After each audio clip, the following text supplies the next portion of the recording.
اور نبی کا نواں حق یہ ہے میرے پیارے ساتھیوں کہ ہم نبی پر کثرت سے درود و سلام پڑھیں.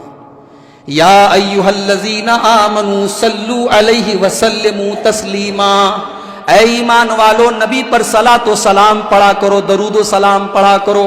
اللہ کے پیارے نبی فرماتے ہیں من صلی علی واحدۃ، مسلم کی روایت ہے، جو میرے اوپر ایک مرتبہ درود پڑھتا ہے صلی اللہ علیہ عشرا، اللہ تعالیٰ اس کے اوپر 10 رحمتیں نازل فرماتا ہے.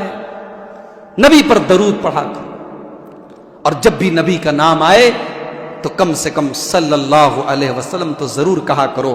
اللہ کے رسول نے فرمایا بخیل ہے وہ انسان، البخیل من ذکرت عنہ ولم یصلی علیہ، اس سے بڑا بخیل اور کنجوس کوئی نہیں ہے جس کے سامنے میرا نام لیا جائے اور وہ میرے اوپر درود نہ پڑھے.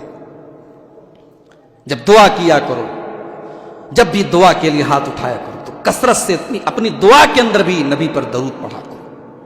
حضرت ابی بن کعب رضی اللہ تعالیٰ عنہ نے اللہ کے نبی سے ایک مرتبہ کہا اے اللہ کے نبی، جب میں دعا کرتا ہوں تو آپ کے اوپر بہت درود پڑھتا ہوں، تو میں کتنا درود پڑھا کروں آپ کے اوپر؟ اگر میں دعا کرتا ہوں تو دعا کا کتنا حصہ آپ کے اوپر درود پڑھنے میں صرف کروں؟ تو اللہ کے نبی سے انہوں نے پوچھا کہ اے اللہ کے نبی، کیا میں اپنی دعا کا 1/4 یعنی اپنی دعا کا 4 حصہ کر کے 1 حصہ میں آپ کے اوپر درود پڑھوں تو کیا یہ بہتر رہے گا؟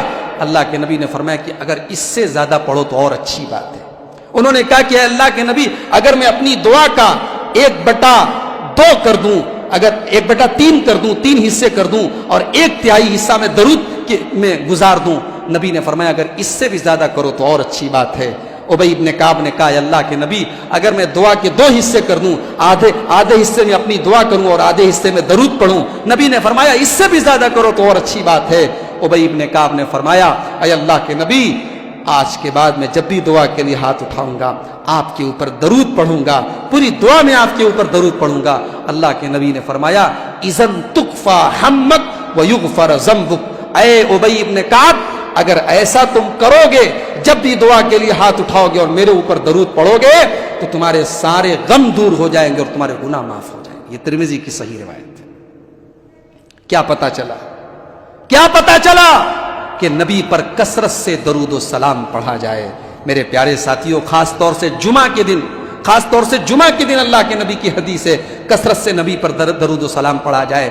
اسی طریقے سے اذان کے بعد اذان کا جواب دیجئے، درود شریف پڑھیے، اور اس کے بعد جو نبی نے دعا سکھائی ہے اللہم رب هذه الدعوة التامة والصلاة القائمة آت محمدا الوسیلہ والفضیلہ وابعثه مقاما محمودا الذی وعدتہ، یہ دعا پڑھیے. اللہ کے نبی فرماتے ہیں اگر اذان کا جواب دینے کے بعد اور درود پڑھنے کے بعد اگر کوئی یہ دعا پڑھے گا، قیامت کے دن میں اس کے لیے شفاعت کروں.